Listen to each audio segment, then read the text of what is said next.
مساء الفل يا شباب، اخباركم ايه؟ انا دكتور جوفاني، ان شاء الله هبقى معاكم في الكيمستري السنه دي. آه، انا عارف ان الكيمستري ممكن تبقى عامله لك ازمه من وانت في اولى ثانوي، من وانت في تانية ثانوي، وممكن درجاتك فيها تبقى وحشه، وممكن اصلا تبقى انت مستصعب انك تخش علم علوم او علم رياضه بسبب الكيمستري. بس حابب اقول لك اني ايا كان مستواك كان عامل ازاي في اولى وتانية ثانوي، انا في اولى وتانية ثانوي الكيمستري كانت بالنسبه لي عقده، ما كنتش بفهم فيها كلمه حرفيا. ايا كان مستواك كان عامل ازاي فيهم ملوش اي علاقه بتالتة. تالتة المنهج منظم جدا، والمنهج كويس جدا، تقسيمته كويسه جدا. اي حاجه انت مش فاهمها من اولى وتانية هتلاقيها بتتعاد لك تاني في تالتة وبتتشرح لك تاني. انت مش لازم تبقى داخل اولى وتانية ثانوي للكيمستري انت بالنسبه لك كانت بيس اوف كيك، لا خالص. اي حاجه هتخش في تالتة هتلاقي الدنيا اسهل واحسن. اهم حاجه بس انك ما تتوترش، وافهم معايا وامشي معايا خطوه بخطوه، ان شاء الله مش هتلاقي اي حاجه صعبه. حلو. احنا هنعمل ايه؟ هنشوف البيزكس اللي من اولى وتانية، البيزكس بتاعت الكيمستري. حلو، تبقى عارف عنها. الفيديو مش هيطول، الفيديو ممكن يبقى ساعة، ساعة وحتة صغيرة. مش هيطول خالص. هناخد البيزكس بس. في حاجات وانا بشرح هقول لك هركز عليها اكتر في الحصة نفسها، في شرح الدرس بتاعها. حلو. تعال نبدأ كده ونشوف. اول حاجة، الاتوم والموليكول والاين. ايه الفرق؟ ايه الفرق ما بين ان انا اقول لك ان انا عندي اتوم، وان انا اقول لك ان انا عندي موليكيول، وان انا اقول لك ان انا عندي اين؟ الاتوم دي ابسط حاجه. يعني انت لو جبت اي حاجه وجبت منها اصغر جزء، اصغر جزء ده هو الاتوم. حلو. طب عباره عن ايه؟ بص يا باشا، عباره عن نيوكليس بوزيتيف، وحواليها انرجي ليفلز. وانرجي ليفلز دي فيها الكترونز. يبقى هي نيوكليس حواليها انرجي ليفلز. انرجي ليفلز دي فيها ايه؟ فيها الكترونز. كلام جميل. بس دي الاتوم. خليك عارف ان الالكترونز دي نيجاتيف تشارج بس. ماشي. فالاتوم اللي هي اصغر حاجه هي عباره عن الكلام ده. طب لو انا جبت كذا اتوم وحطيتهم على بعض، 2 اتوم 3 اتوم، يعملوا لك حاجه اسمها موليكل. يبقى انت لو جبت اكتر من اتوم، 2 اتوم او 3 اتوم، حطيتهم على بعض يعملوا لك موليكل. ماشي، دي برضو سهله. طب ايه هي الاين؟ ركز معايا، دي الاتوم. لو انا جبت الاتوم وقررت ان انا هشيل منها الكترون، يعني هاجي عند الاتوم دي واقوم شايل الكترون. شلنا كل الالكترونز، يعني نفترض ان احنا شلنا الكترون واحد، فانا جيت عند الاتوم وشلت منها الكترون. فانت لو جيت عند الاتوم شلت منها الكترون تتحول تبقى اين بس. يعني لو جيت للاتوم شلت الكترون تبقى اين. طب لو جيت للاتوم واديتها الكترون برضه تبقى اين. يعني انت لو جيت خدت منها الكترون هقول على الاتوم بقت اين، ولو جيت اديتها الكترون هقول على الاتوم برضه بقت اين. طب افرقهم ازاي؟ يعني افرق ازاي كده ما بين الاين اللي بديله الكترون والاين اللي باخد منه الكترون؟ بكل بساطه، الاين اللي بتاخد منه الالكترون، اللي بيخسر الالكترون بيعمل لوز للالكترون، اسمه كاتاين وبيبقى بوزيتيف. عايزك تتخيلها ان هو بيبيع حاجه، فانت لما بتيجي تبيع اي حاجه بيجي لك فلوس فبتبقى بوزيتيف. فانت لما تيجي تبيع اين تبقى اسمك كاتاين، لما تيجي تبيع الكترون يبقى اسمك كاتاين وبتبقى بالبوزيتيف. طيب، طب الاناين؟ الاناين ده انت كده اشتريت الكترون، اخدت الكترون من حد، عملت جين لالكترون. فانت لما بتشتري بتدفع فلوس، الفلوس بتبقى بالنيجاتيف خارجه منك. فده الاناين. طب ايه هي الفالنسي؟ الفالنسي بيقول لك ده عدد الالكترون اللي بتعمل له لوز او اللي بتعمل له جين. حلو، سيبك من حته شير دي، او اللي بتعمل له شير، بس هقولها لك مع الكوفالنت بوند احسن. فالفالنسي هو عدد الالكترون اللي انت بتشتريها او عدد الالكترونز اللي انت بتبيعها. دي الفالنسي. ده سلايد عبيطه يعني، تعال نشوف اللي بعدها.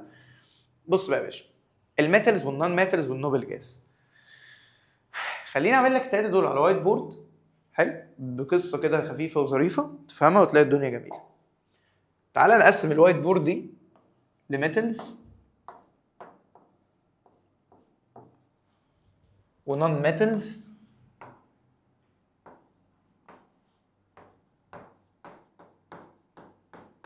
ونوبل جاز.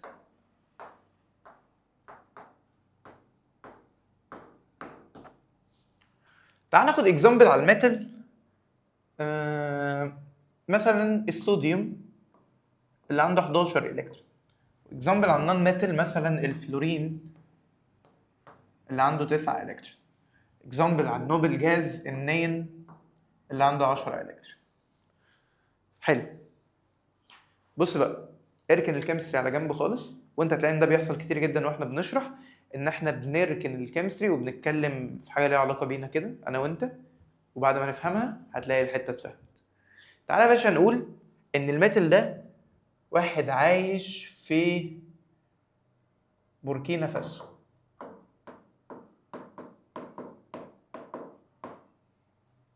والنون ميتال ده واحد عايش في الجابون.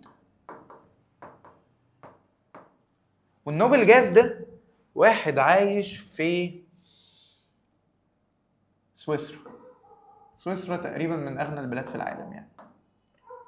فالباشا ده عايش في سويسرا، بيصحى كل يوم يفطر توست وكورن فليكس وشوكولاته. ده واحد عايش في الجابون، واحد في بوركينا فاسو، حياتهم مش كويسه، حياتهم صعبه.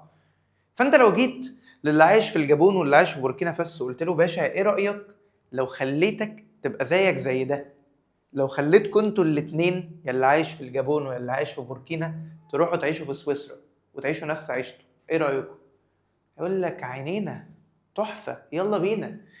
فانت الميتال والنون ميتال نفسهم يبقوا زي النوبل جاز، لكن النوبل جاز نفسه يبقى زي الميتال والنون ميتال مستحيل. يروح لواحد عايش في سويسرا كل مشاكله في الدنيا ان ميه البسين ساقعه شويه النهارده، تقول له تعالى ارميك في بوركينا فاسو تقعد تشتغل وتتعب وتعمل، يقول لك لا. حلو. فانا دلوقتي عندي الميتالز والنون ميتالز نفسهم يبقوا زي النوبل جاز. ماشي. ها يعني وبعدين ازاي اخليهم زي النوبل جاز؟ بكل بساطه، لما تيجي تبص على الميتال ده تلاقي انه عنده 11 الكترون، صح؟ عنده 11 الكترون. طب والنوبل جاز عنده 10 الكترون. يعني لو انا خليت ده اللي عنده 11 الكترون يبقى زي ده اللي عنده 10 الكترون، المشكله هتبقى اتحلت. طب ده عنده 11 الكترون، ازاي يبقى عنده 10؟ يا عم سهله، خليه يعمل لوز لالكترون. طب تسمح لي بدل ما اقول كلمه لوز الكترون اقول لك لفظ جديد شويه واسميه اوكسيديشن؟ يعني ايه اوكسيديشن؟ يعني يخسر الكترون. فانت لو لقيت كلمه اوكسيديشن من حقك تشيلها وتقول ان هو يخسر الكترون. حلو. طب كده تحول من ان ايه بقى ان ايه بوزيتيف. ليه بوزيتيف؟ باع حاجه خد فلوسها بقى بالبوزيتيف، افتكرها بكده. حلو. هي مش كده يعني، بقول لك افتكرها بكده. ان ايه بوزيتيف بيلوز الكترون يعني عمل اوكسيديشن. طب كده ده بقى زيه زي النوبل جاز؟ يعني ايه بقى نوبل جاز؟ يعني بقى ستيبل، بقى مستريح، مش محتاج يعمل اي حاجه تانية. ماشي. طب النون ميتالز زي الفلورين اللي من الجابون محتاج يعمل ايه الباشا ده علشان يبقى زي ده؟ والله ده محتاج يجين الكترون، ياخد الكترون. محتاج يعمل ايه؟ يجين الكترون، ياخد الكترون. طب والباشا ده لما يجين الكترون يتحول يبقى فلورين نيجاتيف، صح؟ طب الفلورين نيجاتيف ده اقول عليه اناين، وده كنت بقول عليه كاتاين، اللي بالبوزيتيف كاتاين، اللي بالنيجاتيف اناين. طب بدل ما اقول جين الكترون هل في لفظ تاني كده زي اوكسيديشن اقوله؟ بدل ما تقول ان هو عمل جين للالكترون تقول ان هو عمل ريدكشن. بدل ما تقول ان هو عمل جين للالكترون تقول ان هو عمل ريدكشن. طب النوبل جاز ده محتاج يعمل اوكسيديشن، محتاج يعمل ريدكشن؟ لا، مش محتاج يعمل اي حاجه، هو ستيبل، هو مستريح، هو مش محتاج يبذل مجهود عشان يبقى اي حاجه. ماشي. تعالى نرجع كده بقى للبرزنتيشن. ده الميتالز، النون ميتالز، النوبل جاز. اللي يهمني انك تبقى عارف ان اغلبيه الميتالز بتتند تو كلوز الكترونز، بتحب تخسر الكترونز. النون ميتال بتجين الكترونز. النوبل جاز انرت، ولا بتعمل ده ولا ده، وفيري ستيبل. اللي بعده البريودك تيبل. ده شكل البريودك تيبل. ماشي. البريودك تيبل متقسم لعواميد بالطول اسمها كولمز، او جروب اللي انت عايزه يعني. وعواميد تانية بالعرض اسمها period. حلو حلو. يبقى كده عواميد بالطول اسمها كولوم او جروب، وعواميد بالعرض اسمها period. ماشي. ها، بيقول لك ان كل عمود بالطول كولوم او جروب بيبقى عندهم نفس الفالنسي، سيم فالنسي. فكرني هي ايه الفالنسي؟ الفالنسي هي عدد الالكترون اللي الاتوم بتعمل لهم لوز او الاتوم بتعمل لهم جين، هو عدد الالكترونز اللي الاتوم هتخسرهم او عدد الالكترونز اللي الاتوم هتشتريهم تاخدهم. يعني مثلا لو انا جيت عند ده اسمه جروب 1A. جروب 1A دول كلهم بيخسروا الكترون واحد. طب اللي جنبه جروب 2A كلهم بيخسروا 2 الكترون. جروب 3A كلهم بيخسروا 3 الكترون. يعني دول يبقوا بوزيتيف 1، دول يبقوا بوزيتيف 2، دول يبقوا بوزيتيف 3. شايف الارقام اللي هي بوزيتيف 1 وبوزيتيف 2 وبوزيتيف 3 دي اسمها اوكسيديشن نمبرز او فالنسي. حلو، هقولها لك تحت مع الاوكسيديشن نمبر. فالمهم يعني ان هم كلهم عندهم نفس الفالنسي، كل اللي في الصف ده بيخسروا الكترون واحد، كل اللي في الصف ده بيخسروا 2 وهكذا. وطول ما هم عندهم نفس الفالنسي وعندهم نفس عدد الالكترونز بيقول لك ان هم يبقى عندهم similar chemical properties، يبقوا شبه بعض في الكيميكال بروبرتيز، بيعملوا نفس الكيميكال رياكشنز. ماشي. يعني مثلا بيقول لك ان اول جروب ده اللي هم اسمهم الالكالاي ميتال فيري رياكتيف، لو رميت اي حاجه فيهم مع الميه بتعمل رياكشن في ثانيه. طيب لكن جروب 18 معلش كولوم 18 هم اسمهم جروب 8A، لكن كولوم 18 اللي هم الصف رقم 18 اللي هم دول النوبل جاز فيري ستيبل ما بيعملوش رياكشن اصلا. ماشي. بيقول لك ان انت عندك حاجه اسمها ستير ستيب، دي الميتالويد. بص هتلاقي هنا حته شبه السلم كده، الجزء ده الميتالويد. الجزء ده مين؟ الميتالويد. بيقول لك ان اي حاجه ناحيه الشمال، شمال الميتالويد بتبقى ميتال، يمين الميتالويد بتبقى نون ميتال. ماشي، كلام جميل. طيب بعدين عندي الالكترونيك كونفيجريشن. ايه هي الالكترونيك كونفيجريشن دي؟ انت خدتها في تانية ثانوي، خليني افكرك بيها وافكرك ازاي بتعملها. تعال نفترض ان انت وشويه شباب صحابكم قررتوا تسافروا، او انا هحكي لك عن تجربتي انا الشخصيه. انا واصحابي لما بنحب نسافر بنحب عددنا يبقى كبير قوي، نحب نبقى كتير قوي. لا مش عشان نتبسط، مش علشان في الكترة فرحه والجو ده خالص، بس عشان لما نروح نقسم فلوس الشاليه كل واحد يدفع فلوس قليله. احنا بنحب نعمل كده. حلو. فبالتالي احنا بيبقى عددنا كبير وبنحب ندفع فلوس قليله في الشاليه. احنا ممكن ندفع فلوس في اي حاجه في السفريه الا الشاليه، ما تعرفش ليه. احنا ممكن نفطر عادي ب 200 300 جنيه 400 جنيه 500 جنيه 1000 جنيه، نفطر زي ما نفطر، لكن ما اقعدش في شاليه ادفع فيه فلوس كتير. ليه؟ عشان احنا في دماغنا ان دي نومه. يعني انا اخش هنام خلاص، هعمل بيه ايه؟ انا عايز بقعد اتبسط بالفلوس دي، فمش هدفع فلوس في ان انا انام. احنا بنبقى 30 واحد نايمين على بعض. ده بالظبط اللي هنعمله دلوقتي. الالكترونز عايزه مكان تقعد فيه. لما بتدور على مكان تقعد فيه بتدور على اقل طاقه تبذلها، اقل فلوس تدفعها، اقل انرجي. ماشي. تعالوا نفترض بقى ان الالكترونز دي مسافره وراحت قريه، والقريه دي فيها 7 فنادق. القريه دي فيها 7 فنادق اسمهم برنسبل انرجي ليفل.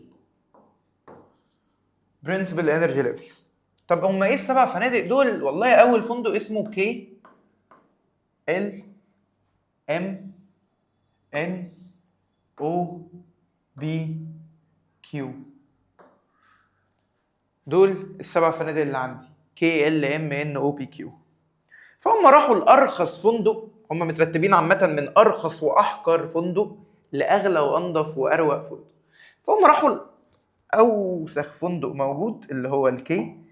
باشا عايزين اوضه. قال لهم باشا انا اصلا ما عنديش غير اوضه واحده. الاوضه دي اسمها ايه؟ اسمها اس. قالوا له الاوضه دي فيها كام سرير؟ قال له باشا اس سنجل، ما فيهاش غير سرير واحد. قالوا له اخر الاوضه دي يقعد فيها كام بني ادم؟ قال لهم هم 2. حلو.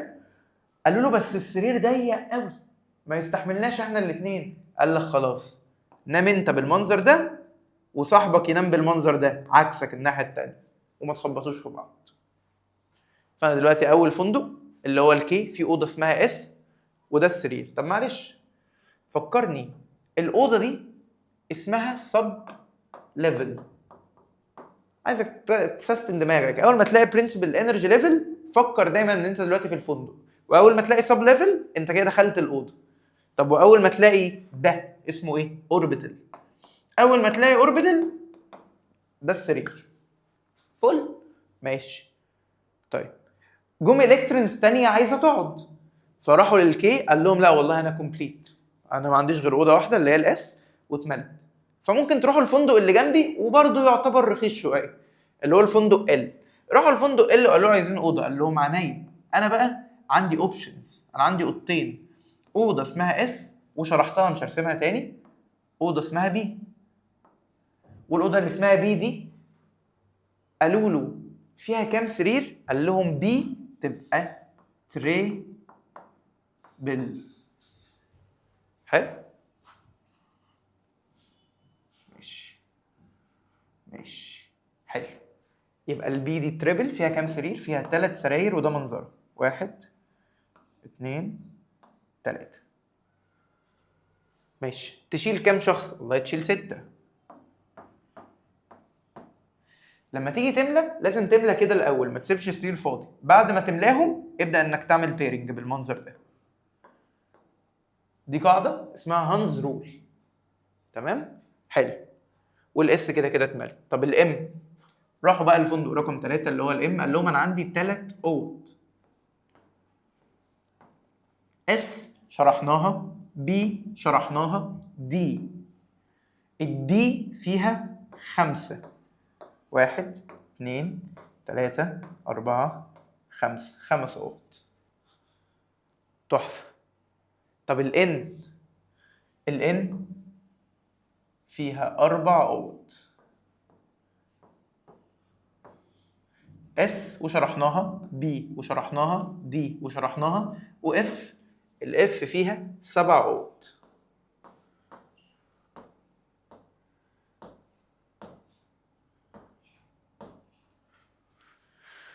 واتفقنا ان الاوض كلها اسمها سب ليفل، السرايرز كلها اسمها اوربيتالز، ودول الانرجي ليفل اللي هم الفنادق بس بتاعت فيهم الالكترون. طيب انا كده فهمتك هما بيقعدوا ازاي. طيب انا عايز بقى ترتيب احفظ بيه هما بيقعدوا ازاي. بكل بساطه في ترتيب معمول وهو ده: اس اس بس بس دبس دبس فدبس فدب، اس اس بس بس دبس دبس فدبس فدب، اس اس بس بس دبس دبس فدبس فدب. ايه يا باشا الحوار ده؟ بيقول لك ان ده الترتيب اللي اتقعد فيه الاوض. طيب معلش اديني اكزامبل عشان افهمك. تعال نتكلم عن الكلورين اللي عنده 17 الكترون. انا جبت لك الكلورين قلت لك اعمل له الكترونيك كونفيجريشن، وزع الالكترونز. بسيط. اس اس بس بس دبس دبس فدبس فدب. اكتبها. اكتب اس اس ادي اس اس، وبس بس ادي بس بس، ودبس دبس ادي دبس دبس الى اخره فدبس فدب. طيب وبعد ما تكتبهم شوف اول اس تقابلك اديها رقم 1 وبعدين كمل 2 3 4 5 6، واول بي تقابلك اديها رقم 2 ادي 2 3 4 5، واول دي تقابلك اديها رقم 3 ادي 3 4، واول اف تقابلك لما تقابلك بتديها رقم 4. ماشي. بعد ما رقمت وظبطت الدنيا ابدا بقى يا باشا وزع الالكترونز. دول 17 الكترون. الاس بتشيل 2، البي بتشيل 6، الدي بتشيل 10، الاف بتشيل 14 على حسب السراير. الاس فيها سرير واحد يشيل 2، البي فيها 3 سراير تشيل 6، الدي فيها 5 سراير تشيل 10، الاف فيها 7 سراير تشيل 14. حلو. انا عندي 17 ابدا اوزعه.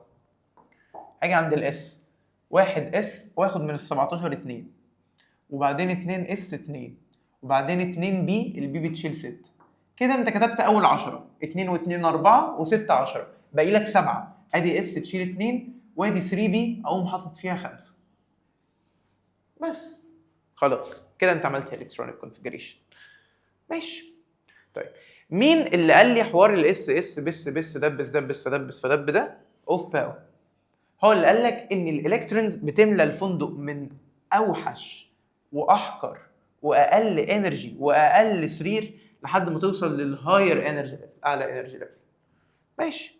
طيب بعدين ظهر عندي باول قال لك ايه؟ قال لك ما ينفعش اتنين الكترون يبقى عندهم نفس الاربع ارقام.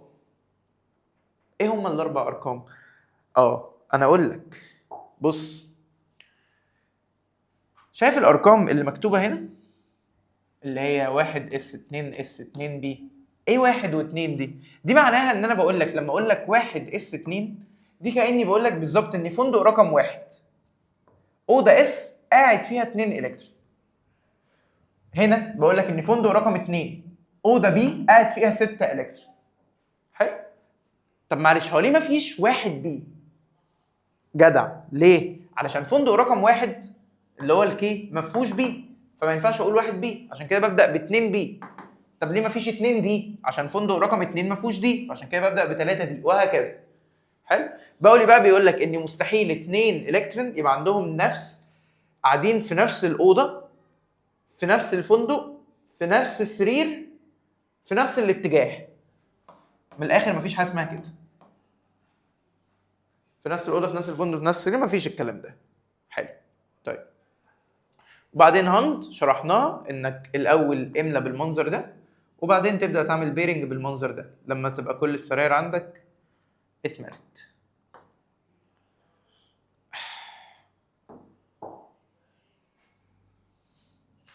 بعدين تعمل بيرنج بالمنظر ده. جميل. حد عنده مشكله؟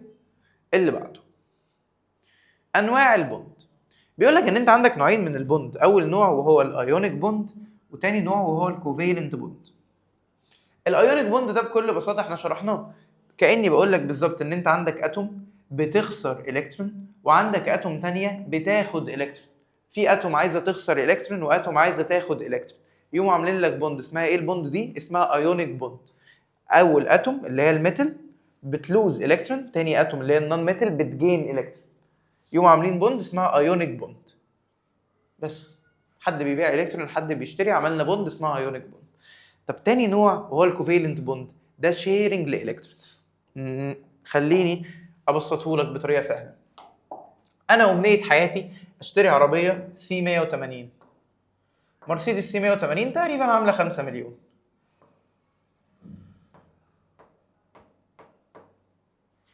عامله 5 مليون. ماشي. ها، من غيرها انا معيش 5 مليون. انا لو معايا 5 مليون كنت اشتريتها، بس انا مش معايا 5 مليون. فكنت قاعد بتكلم مع واحد صاحبي اسمه خالد، قلت له والله يا خالد انا امنيه حياتي اشتري العربيه السي 180. قال لي هي بكام النهارده؟ قلت له ب 5 مليون. قال لي طب ما تجيبها، ما انت على قلبك قد كده وبتاع. قلت له خالد انا مش هكدب عليك، انا معايا 3 مليون وواقفه معايا على 2 مليون. لقيت خالد سكت فجاه وقال لي ما تقولش واقفه معايا دي طول ما انا عايش. قلت له في ايه يا خالد؟ قال لي هو ايه اللي في ايه يا جوفاني؟ واقف معاك على 2 مليون وانا عايش؟ ودخل ايده في جيبه وطلع دفتر شيكاته، وخالد كتب لي شيك ب 2 مليون جنيه. ما صدقتش نفسي. قلت له خالد انت ارجل واحد في صحابي. خالد انا عمري ما حبيت حد قد ما حبيتك. وبقى معايا ال 5 مليون جنيه اللي اشتري بيهم العربيه. خالد قال لي ومش كده وبس يا جبان، انا مش هديك الفلوس واخلع، انا هديك الفلوس وهاجي معاك المعرض وهتاكد انك استلمت العربيه واطمن عليك. قلت له خالد انت في ايه يا خالد؟ قال لي في ايه انت يا جوفاني؟ يلا. وطلعنا على المعرض. اول ما دخلنا على المعرض يا باشا، انا قاعد في امان الله بنكتب عقود العربيه. الراجل بيقول لي العربيه باسم مين يا فندم صاحب المعرض؟ قلت له باسمي جوفاني ايمن. وما توقعتش اللي خالد يعمله، لاني خالد قال لي وباسم انا كمان خالد. كنت فاكره بقى بيهزر وبتاع، وبقول له خلود ومش عارف ايه. قال لي هو ايه اللي خلود ومش عارف ايه؟ جوفاني انت دافع في العربيه دي 3 مليون وانا دافع في العربيه دي 2 مليون. انا ليا في العربيه زي ما انت ليك فيها. انت ايه هتاخدها لوحدك؟ قلت له انت بتهزر يا خالد. قال لي قسما برب العزه ما بهزر، الكلام بجد. بس فاكتشفت ان خالد واطي يعني، بس مش ده المهم. المهم ان انا قلت له طيب بما ان انا دافع 3 مليون فالعربيه هتقعد معايا انا 5 ايام. وعشان انت حقير ودافع 2 مليون بس العربيه هتقعد معاك انت يومين. وده اخر كلام. ما علينا بقى اذا كان خالد حقير ولا لا، ده ايه علاقته بالكيمستري؟ ده علاقته بالظبط، هي دي فكره الكوفيلنت بوند. الكوفيلنت بوند بيبقى فيه اتنين محتاجين الكترون. الاتوم دي عايزه الكترون، الالكترون اللي هو العربيه في الحاله دي، والاتوم دي هي كمان عايزه الكترون. الاثنين عايزين الكترون، مفيش حد فيهم هيضحي ويدي الالكترون لحد. فبيقول لك خلاص احنا نحط زي الالكترونز بتوعنا على بعض ونتشارك ونتبسط كلنا. يعني بص يا باشا، الهيدروجين ده عنده الكترون، والهيدروجين ده عنده الكترون. هما الاثنين عايزين يبقى عندهم، ده نفسه يبقى عنده 2 الكترون وده نفسه يبقى عنده 2 الكترون. ازاي يوصلوا؟ وده عنده الكترون بس وده عنده الكترون بس. هل ده هيضحي بالالكترون بتاعه لده؟ لا طبعا. طب ده هيضحي بالالكترون بتاعه بده؟ برضه لا. فقال لك خلاص احنا نتشارك، يبقى ده شكلهم. والالكترونز تبدا تلف هنا بالمنظر ده. لما الالكترونز تلف كده هم اتشاركوا، الالكترونز تلف عند ده شويه وعند ده شويه. طب مين اللي ياخد الالكترون وقت اطول من الثاني؟ في الحاله دي مش هتفرق. ليه؟ اصل انت هنا هيدروجين مع هيدروجين، هيدروجين مع هيدروجين، يعني الاثنين عندهم نفس القوه، مفيش حد هيفتري على الثاني. لكن لو انا جبت لك هيدروجين مع اكسجين، فالاكسجين ياخد الالكترونز وقت اكتر. ليه؟ عشان الاكسجين مفتري، دافع فلوس اكتر، عنده حاجه عاليه اسمها الكترو نيجاتيفيتي. اشرحها لك كمان دقيقتين. بس هو هيشد الالكترونز اكتر عشان الالكترونيجاتيفيتي بتاعته اعلى. يبقى هنا الكوفالنت بوند ده شيرنج للالكترون ما بين النون ميتالز. ادي اول اتوم نون ميتال وادي الاتوم الثانيه نون ميتال. لما يعملوا شيرنج يعملوا لك كوفالنت مولكيول، كوفالنت بوند، شيرنج للفالنس الكترونز. ماشي، تعال نخش على دول: الايونايزيشن انرجي، الالكترونيجاتيفيتي، والالكترون افينيتي. ايه هم الثلاثه؟ ماشي، تعال نرجع للوايت بورد بتاعتنا. ارجع معايا لدي، الماتر والنون ماتر والنوبل جاز. بص معايا كده، خلينا امسح الكلام ده.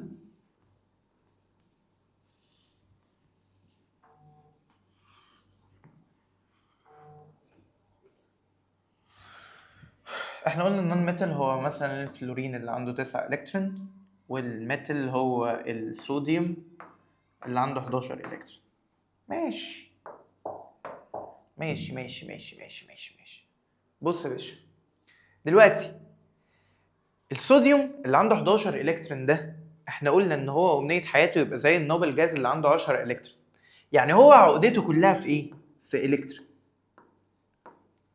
في الكترون عامل له عقده، لو الالكترون ده شلناه ورميناه هو بقى نوبل جاز وبقى مبسوط ومستريح والدنيا معاه زي الفل.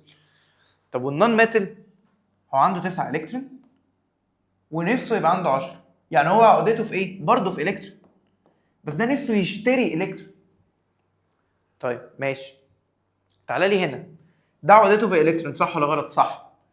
هل الصوديوم ده بيحب الالكترون ده؟ اه ولا لا؟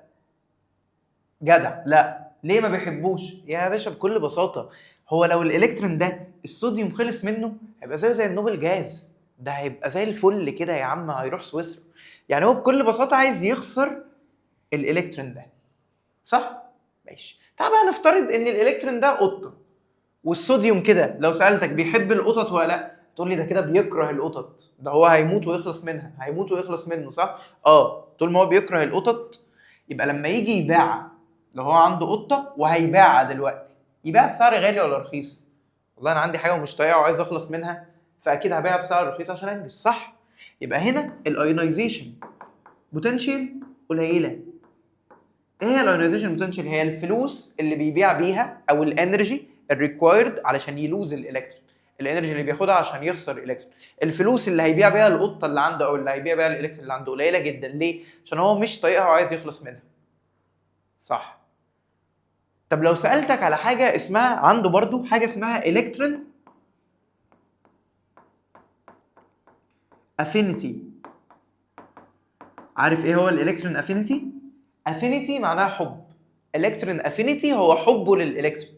هو ده بيحب الالكترون، ده مش طايقه، ده مش طايق يشوف خلقته بيحبوا ايه يا عم؟ ده هيموت ويخلص منه عشان يبقى زيه زي النوبل جاز ويبقى عايش في سويسرا، فده هيموت ويخلص من الالكترون. يعني الالكترون افينيتي، حبه للالكترون عالي ولا قليل؟ قليل جدا. طب وتالت حاجه كانت ايه؟ الالكترو نيجاتيفيتي.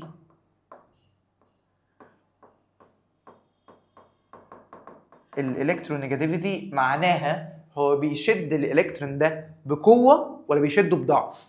هو حابب يكلبش كده في الالكترون وما يسيبوش، ولا بيشده بضعف وسايبه؟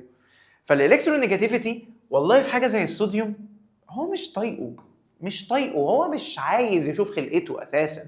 حلو، طول ما هو مش طايقه ومش عايز يشوف خلقته اساسا، الالكترونيجاتيفيتي بتاعته اكيد قليله جدا، هيشده بقوه لا تذكر. مش عايزه معايا يا عم.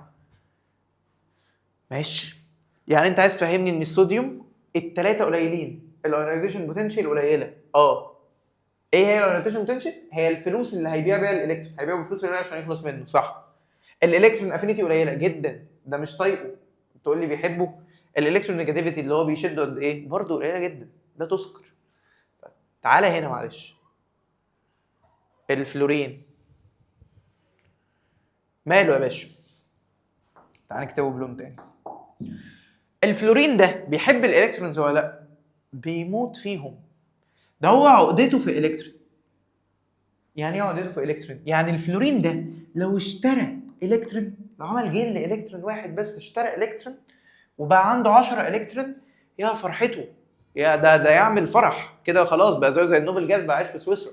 فالفلورين ده نفسه في الكترون واحد، نفسه يشتري الكترون، صح ولا غلط؟ صح. طيب الفلورين ده يشتري الكترون، يعني انا لو جيت سالتك الايونايزيشن بوتنشال بتاعته، فكرني ايه هي الايونايزيشن بوتنشال؟ هي الفلوس اللي هياخدها علشان يبيع الكترون. طب هو الفلورين ده اصلا عايز يبيع الكترون ولا عايز يشتري الكترون؟ ده عايز يشتري الكترون. يبقى ينفع اخليه يبيع الكترون؟ لا، مش هينفع نهائي. ليه؟ عشان هو عايز يشتري الكترون. فانت ما تروحش لواحد عايز يشتري قطه تقول له ما تبيع القطه اللي عندك، فاهمني؟ طيب بص، خلينا نقول ان الايونايزيشن بوتنشال بتاعته هتبقى فيري هاي، تبقى عاليه قوي. عارف يعني ايه عاليه قوي؟ يعني لو انت عايز الفلورين، هو عنده 9 الكترونز، لو انت عايز الفلورين يبيع لك الكترون من التسعه اللي عنده، ادفع كايش. عكس الصوديوم عنده 11 الكترون. لو انت عايز الصوديوم يبيع لك الكترون من اللي عنده، يا عم ده هو امنيه حياته يبيع لك الكترون، انت لو اديته 2 جنيه كده اديك الالكترون. لكن هنا ادفع. بص خليك عارف، مفيش حاجه في الكيمستري اسمها الرياكشن ده مش هينفع يحصل. كل رياكشنز ينفع تحصل بس انت وطاقتك، انت وجبروتك من الاخر. حلو. فهنا الايونايزيشن بوتنشال بتاعته عاليه جدا. اشبهها لك بطريقه بسيطه جدا، لو انا دلوقتي جيت قلت لك باشا انا هشتري الشقه بتاعتك ب 500,000 جنيه، هتقول لي ايه؟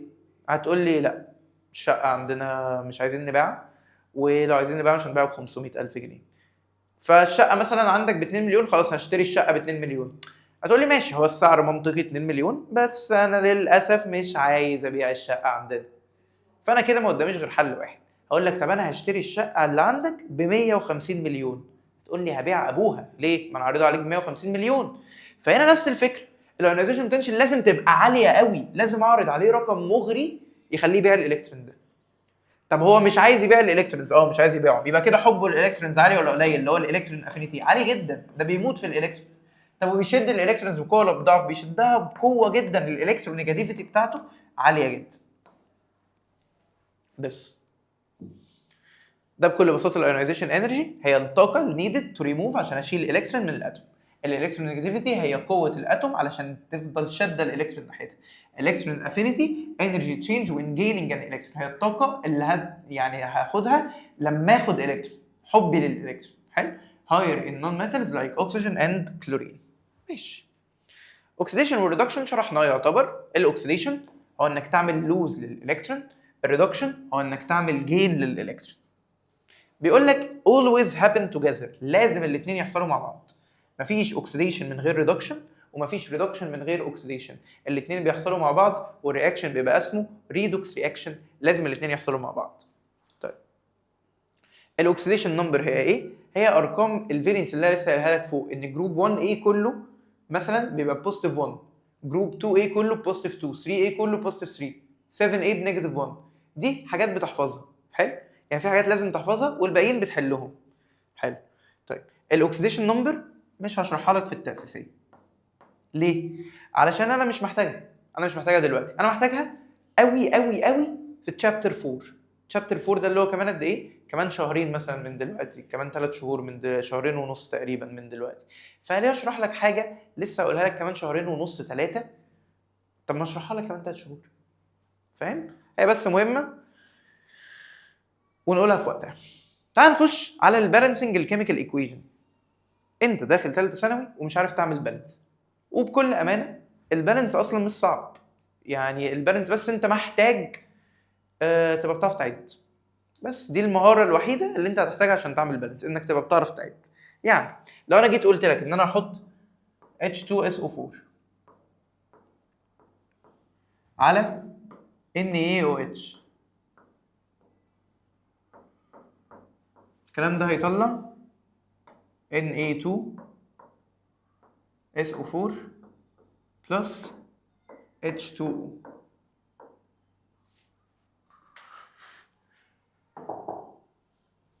ماشي، كلام جميل. اعمل بالانس ازاي الايكويشن زي دي؟ بص يا باشا، لو جاب لك ايكويشن زي دي يبقى هو مسهلها عليك وبسطك. لو جاب لك ايكويشن فيها اتش اللي هو الاسيد مع او اتش اللي هو البيز، ايكويشن اسيد وبيز، ده كده بيقول لك اعمل البالانس على طبق من ذهب. ليه؟ انت هتعمل حاجه واحده بس، تخلي عدد الاتش قد الاو اتش. بس كده بس كده. عندك كام اتش؟ 2. عندك كام او اتش؟ 1. حط هنا 2. كده البالانس اتظبط. انت كده فاضل لك رقم كمان وتظبط البالانس. تعالى بقى نشوف وانت بتعمل البالانس، شوف ايه اكتر حاجه متكرره وما تبصش عليها. يعني انت هنا اكتر حاجه متكرره هي الاتش، ادي 1 2 3 موجوده 3 مرات، مش هبص عليها خالص. طيب واكتر حاجه متكرره تاني بعديها هي الاو، ادي 1 2 3 4 مش هبص عليها خالص. طب كده بص على الاس او 4 مثلا او الاس، عندك كام اس؟ 1 وهنا 1، الاس مظبوطه. طب الان ايه؟ عندي 2 وهنا 2، الان ايه مظبوطه. حلو كده بقى اتاكد خلاص من الاو والاتش، بس بعد ما تتاكد ان الحاجات القليله مظبوطه. طب تعال نشوف الاتشات. عندي كام اتش؟ ادي 2 و2، يبقى انا ناحيه الشمال عندي 4 اتش. ناحيه اليمين عندي كام اتش؟ 2. لازم تعمل بالانس، تقوم حاطط هنا كام؟ 2. بقى هنا كمان 4 اتش. كده البالانس اتظبط خلاص. الاو هي اكتر حاجه هتلاقيها اتظبطت لوحدها. بس ده البالانس مفيهوش مشكله. طيب المولز وافوجادروز نمبر، بص قابلتهم مشكله بسيطه جدا. ايه هي يا باشا؟ المشكله اللي قابلتهم ان بكل بساطه هم مش عارفين يتعاملوا مع حجم الاتومز والموليكولز. الاتوم حجمها صغير جدا، الموليكول حجمها صغير جدا، يا عم مش عارفين نتعامل بيهم. قالوا لك طب انت ايه اصغر حاجه بتعرف تتعامل بيها؟ قال لك الجرام. الجرام احنا بنعرف نتعامل بيه، بنعرف نوزن والدنيا معانا جميل. قال لك خلاص تعالى احول لك، اجيب لك ريليشن، علاقه تجمع لك ما بين عدد الاتوم وعدد الموليكولز والجرام. اسمها ايه؟ اسمها النمبر اوف مولز وافوجادروز نمبر. ان ال1 مول من اي حاجه يبقى فيه مولر ماس، وزن ثابت. بمعنى ان انا لو قلت لك ان انا معايا 1 مول من الكربون من السي، انت لوحدك تترجم ان ال1 مول من السي ده وزنه 12 جرام. هل الارقام دي انت بتحفظها خالص؟ هو بيديها لك دايما، الارقام دي دايما هو بيديها لك، اسمها المولر ماس. بس انت تفهم ان انا لما اقول لك ان انا معايا 12 جرام كربون دول 1 مول. طب معلش السؤال مهم بقى اللي انت المفروض تساله لي، اشمعنى 12 جرام؟ هل 12 جرام دي رقم ثابت؟ لا. يعني انا لو قلت لك 1 مول من الصوديوم وزنه 23 جرام، اشمعنى؟ هل دي ارقام ثابته ان الصوديوم ال1 مول منه ب 23 جرام وان الكربون ال1 مول منه ب 12 جرام؟ دي ارقام ثابته للكربون والصوديوم بس، ما تنفعش تعممها. يعني ما ينفعش تقول لي ان ال1 مول من اي حاجه ب 23 جرام، مفيش الكلام ده. هو ال1 مول من الصوديوم بس ب 23 جرام، ال1 مول من الكربون بس ب 12 جرام. جابوها منين الارقام دي؟ بص هو كان عالم فاضي شويه اسمه افوجادرو، قعد يعد ايه؟ بص لما تمسك 12 جرام من الكربون، واسالك هما ال 12 جرام كربون فيهم كام كربونايه؟ هتقول لي مش 12، هقول لك لا كده انت غشيم. ليه غشيم؟ علشان قلت لك الاتوم دي حاجه صغيره جدا، ولا هتشوفها ولا هتعرف توزنها. لكن 12 جرام ده رقم تعرف تمسكه في ايدك، تعرف توزنه وتعرف تشوفه. فاكيد ال 12 جرام فيهم عدد كبير جدا من الاتومز، فيهم عدد مهول من الاتومز. الاتوم دي حاجه صغيره قوي. لو هتتفرج على افنجرز اند جيم مثلا هيلاقي ان هو كان انت مان قال لهم تعالوا نوصل لحجم الاتوم الصغيره دي. هو دي فكره الفيلم اصلا، ان هم يوصلوا لحجم الاتوم ويقدروا يخشوا جواه. ما علينا يعني. فانت ال1 مول من الكربون اللي هو ال 12 جرام كربون دول اكيد فيهم اتومز كتير قوي، ملايين يا باشا. عددهم كام؟ عددهم 6.02 multiply 10 power 23 اتوم او موليكول من الكربون. انت متخيل الرقم ده كبير قد ايه؟ انا بقول لك اكتب 6 و23 صفر بعدها. متخيل 6 و23 صفر؟ 6 صفار مليون، 9 صفار بمليار. فشوف انا بقول لك 23 صفر عدد الاتومز اللي موجوده في ال 12 جرام من الكربون. طب وهنا ال1 مول من الصوديوم اللي هو 23 جرام، هتقول لي اعمل كروس لا ال1 مول من اي حاجه رقمه ثابت 6.02 multiply 10 power 23. بس بالنسبه بقى للقوانين اللي هي ماس على مودر ماس والكلام ده، مش عايز اتطرق ليها دلوقتي. ان شاء الله في تشابتر 2 انت عندك درسين كاملين مسائل بس، هتلاقي الدنيا فيهم ان شاء الله كويسه ومش هتحس باي صعوبه، بس نشرحهم في وقتهم مش دلوقتي. ماشي. اخر حاجه الاسيد والبيز والبي اتش. ايه هو الاسيد وايه هو البيز؟ الاسيد ده هو الحمضيات،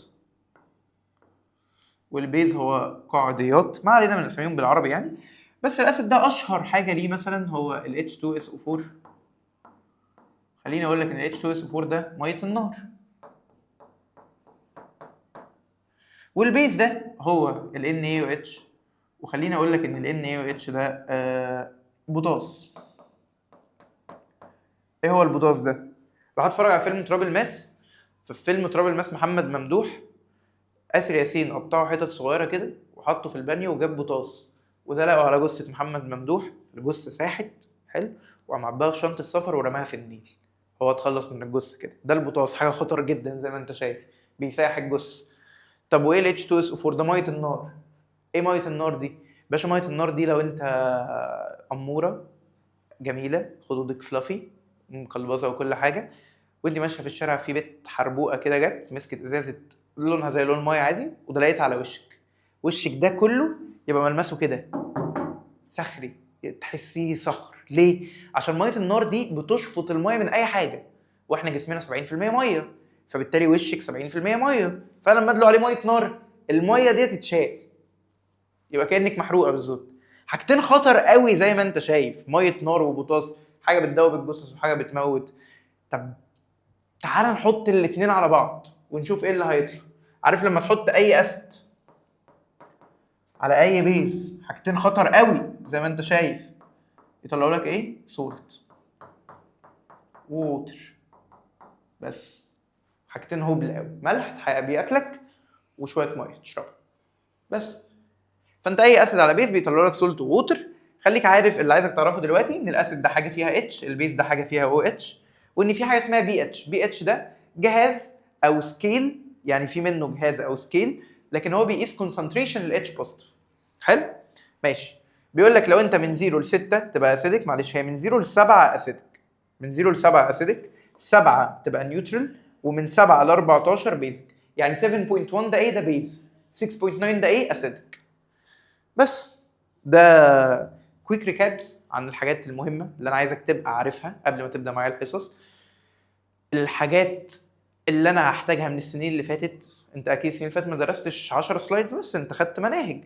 اللي انا هحتاجهم هتلاقيني كده كده بشرحهم لك، يعني هتلاقيني في الحصه قبل ما ابدا معاك الحصه بشرح لك الحصه هيبقى فيها شرح كافي جدا، وهيبقى فيها حل سوا، وهيبقى فيه هوم ورك كافي جدا. تيم الاسيستنت موجود معاك في اي وقت، اي سؤال تتزنق فيه ممكن تبعت لهم في اي وقت، هم معاك هيردوا عليك على طول. ما تتوترش، وما تبداش السنه سخن، وما تبداش السنه هادي.